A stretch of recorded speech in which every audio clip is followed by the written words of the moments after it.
سألت نفسك قبل كده ازاي تتعلم البيزنس انجلش؟ لو سألت نفسك السؤال ده يبقى مجموعة البيزنس انجلش هي الحل المثالي ليك. الكتاب الرئيسي مكون من 7 فصول رئيسية في البيزنس انجلش و70 موضوع فرعي متقسمين لقصص، محادثات، سيناريوهات واقعية بتحصل جوه الشركات، بالإضافة لأكثر من 4000 جملة ومصطلح شائع في البيزنس انجلش، جاهزين للاستخدام فورا بدون ما تحتاج انك تكون جمل في عقلك الأول علشان تتكلم. المجموعة دي هتعلمك ازاي تتكلم في الاجتماعات، تقدم برزنتيشن قوي، تعرض أفكارك بوضوح وبإنجليزي قوي ومعبر، تتواصل وتتفاوض مع عملائك، موردينك، مع الموظفين عندك لو انت صاحب بيزنس، وزملائك لو كنت موظف. ازاي تدخل اي انترفيو بكل انواعه وتعدي منها، ازاي تظبط بروفايلك وتتواصل مع الناس على لينكد ان عشان تظبط شبكه علاقاتك، ازاي تكتب ايميلات بشكل بروفيشنال سواء كنت صاحب بيزنس، موظف، مدير قطاع ومحتاج انك تستخدم البيزنس انجلش بشكل يومي. المجموعه دي متصممه مخصوص انها تحقق لك الهدف ده في 90 يوم بس. احجز نسختك من باكج البيزنس انجلش دلوقتي، وما تنساش ان في مجموعه من الهدايا زي كتيب الانجليزيه للسفر، وكتيب اهم المحادثات، وكتيب ازاي تفكر بالانجليزي، وكتيب خطه ال 90 يوم اللي فيه خطه تفصيليه لمذاكره المجموعه،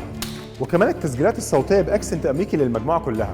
استثمر في نفسك واطلبها دلوقتي عشان هتوصلك لهدفك، سواء كنت موظف بتدور على ترقيه او حتى وظيفه جديده، مدير شركه، صاحب بيزنس، او حتى بتشتغل فريلانسر مع اجانب.